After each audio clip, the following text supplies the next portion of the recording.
Hey everyone, I know the media likes to make this, the mainstream media, not media like myself or social media, likes to make this more of a horse race than it really is for some good reasons and some bad reasons. But the reality is that Hillary Clinton was the winner of the Democratic debate, and the emerging second part of news is that Bernie Sanders is not only formidable but would be a great vice president. However, is not strong enough to be the agreed upon replacement in terms of frontrunner status for Hillary Clinton. Now, your response would be, wait a minute. Every ratings measurement I've seen, and you're saying to me, shows that Bernie Sanders was the clear winner and not Hillary Clinton. Bernie Sanders won on talking points, the same that, or quips and blasts and passion.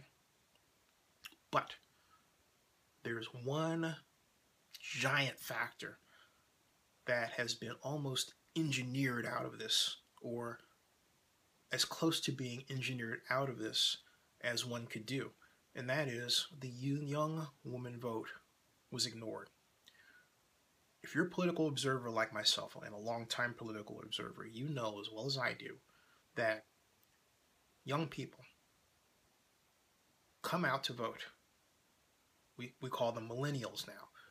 Come out to vote and have historically made the difference in almost every presidential election in post-television history.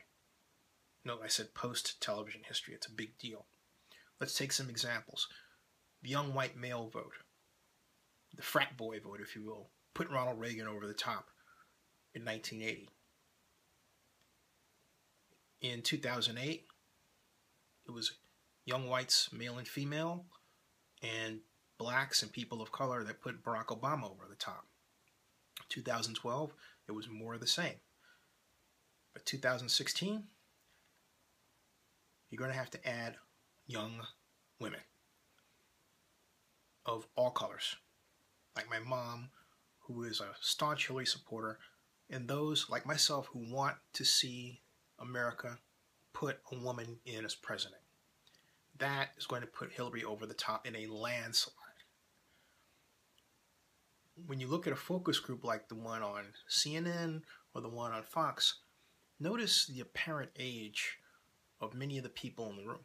They're generally 40s, 50s. Now, the pollsters would say, well, that's the age of the most likely voter.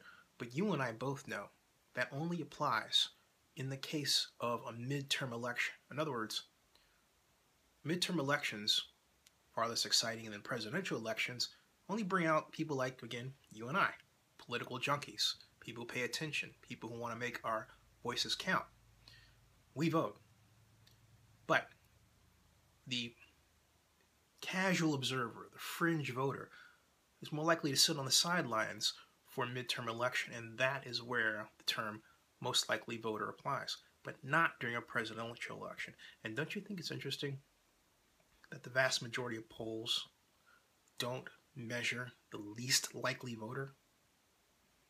But it's the least likely voter that makes the difference. And we've been in a kind of revolutionary bit of late, and also we have some giant problems that Bernie Sanders has really put his finger on in terms of income inequality. Now, I'm going to put a factor in here that I think applies to Hillary Clinton, and that's her predilection to make that misstep that we all hope she doesn't make. In 2008, it was the mention of the possibility of Barack getting assassinated, kind of a fear-mongering thing, because she was really afraid of being beaten by him. If Hillary, who I support, gets rid of the idea of trying to bring up your worst fear about her strongest candidate and making a misstep in doing so, she'll clearly win. If she can show more of the passion she showed at points during the debate, she will clearly win. Unequivocally win.